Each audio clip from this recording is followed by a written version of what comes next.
morning, children. Now we are learning real numbers and it is a part of it. And we are learning a theorem. We are observing the theorem. Let x be a rational number. X be a rational number. That means x must be in the form of p by q, where q is not equal to 0, is the general form of a rational number whose decimal expansion terminates. So here I want to make one point very clear.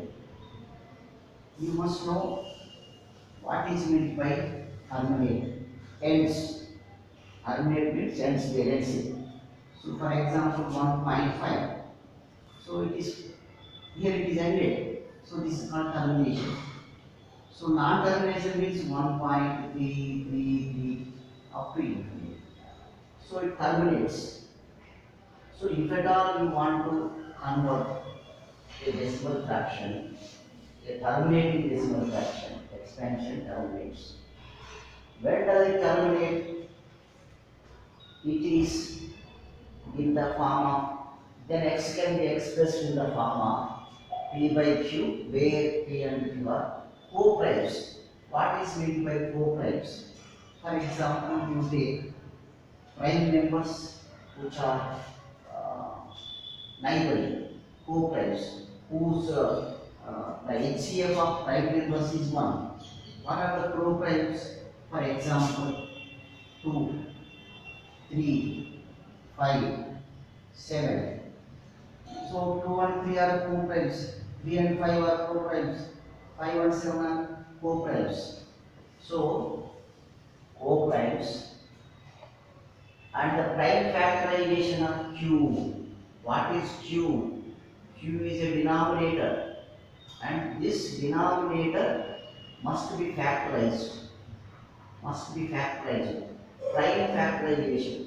That means the factors must be prime factors. For example, you take say 35. 7 is a prime number, 5 is a prime number. The factors of 35 are 7 and 5. 7 and 5 are prime factors.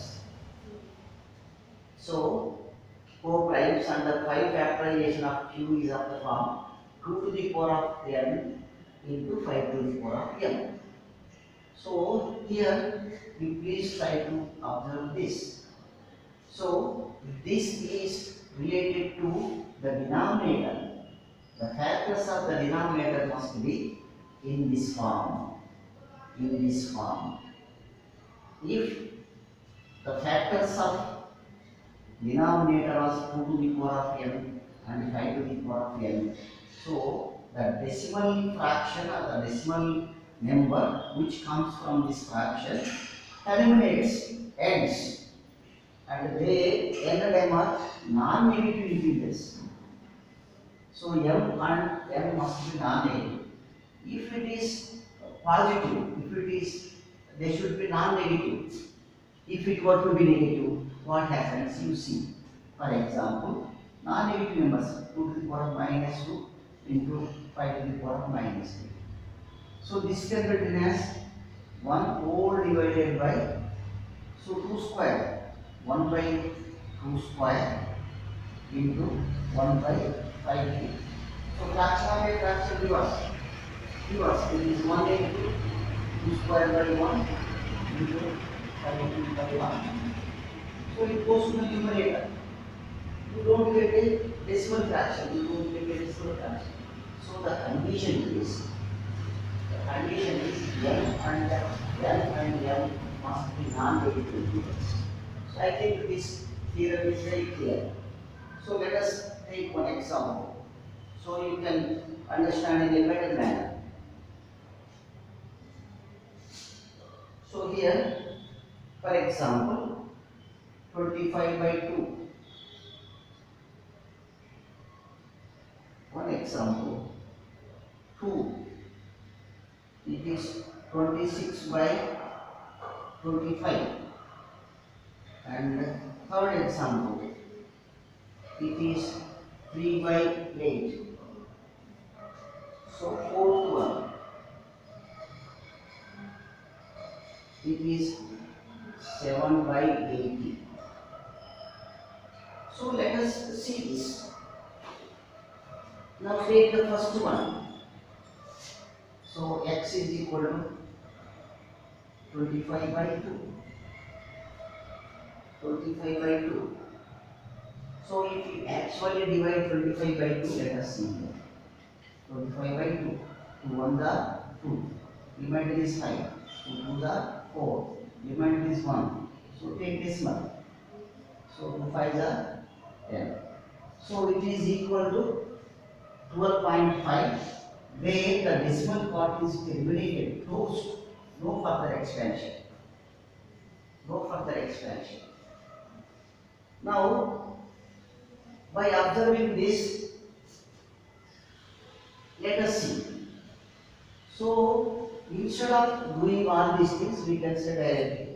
For example, x is equal to 25 by 2.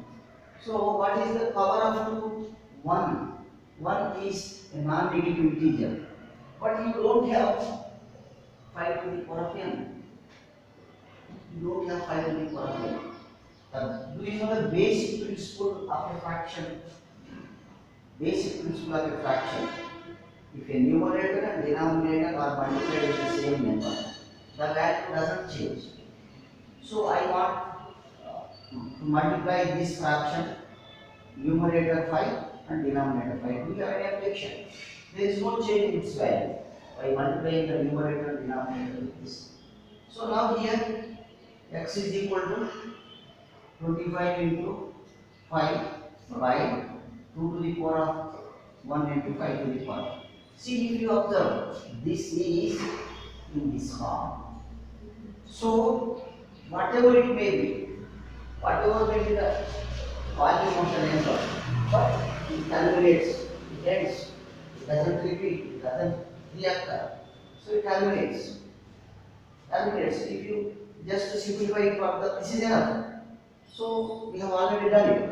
Suppose if you done this in another manner, 125, 25 5 is 125 by 10. So it is 12.5. So 1 0 after 1 place. 12.5 you are getting the same. So it is a terminating decimal. So go to the second one. Let us see the second problem. Second problem is x is equal to 26 by 25. So this can be written as 26 by 5 into 5. You don't have 2. You have 5 to the power of m. So multiply the numerator and denominator with 2. So you are getting 26 into 2 by 5 into 5, 5 square into 2 to the power of 1. 2 to the power of 1. So now it is in the form of, this also can be written as 26 into 2 or 52 by 2 to the power of 1 into 5 to the power of 2. What is the value of n? 1. What is the value of m? 2. This is the form of 2 to the power of n into 5 to the power of n. So definitely it is a terminating decimal. The decimal closes. You will find the terminating decimal like this. So it doesn't repeat. So now you must understand. For example, 3 by 8 is there. Simple question. So whether this decimal fraction terminates or reoccurs, non-terminating. Without actual division, you must be able to identify this. We don't do any actual division like that. So let us see 3 by, concentrate on Q. Q. Prime factorization of, the prime factorization of Q. Q is 8. So it is 2Q. It is 2Q. So 2 to the power of n. N is equal to 3, but you don't have 5. So multiply the numerator and denominator with 5. 5 to the power of 1. So this becomes 15 by 2 cube into 5 to the power of n. If you divide, the decimal terminates. You will be getting a terminating decimal, closed decimal.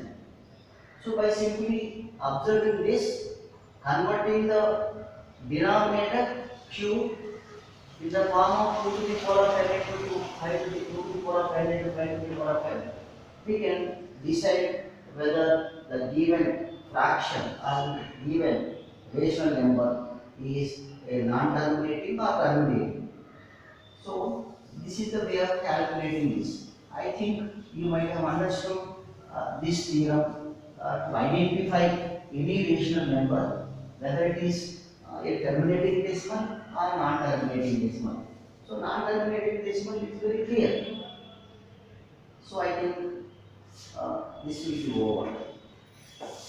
We shall go to another one. Four problems. If you observe the first problem, it is 1 by 3. So the value of q is 3. The prime factorization of q is 3 only. 3 into 1 is 3 only. Only 3. Now you can't convert into 2 to the power of n into 5 to the power of m. You can't convert. Here 3 is there. 3 is there. So you will be getting a rational number in the form of decimal. Decimal. So it is 0.3333. The recurrent is 3. Similarly 2 by 7 also. You can't convert 7 into 2 to the power of n into 5 to the power of n. So it is non-terminating decimal. 5 to the power of 11. 11 is a prime number. So if you divide it into 5 factors, you won't get only 11 itself is a prime number. It cannot be factorized. So 2 to the power of n, 5 to the power of n. You can't write this in this form. So it is a non-terminating decimal. You take this 13 also a prime number. You cannot write this in the form of 2 to the power of n into 5 to the power of n. So it is a non-terminating decimal. This is the way of finding non-terminating decimal. You please observe the problems in the textbook and proceed.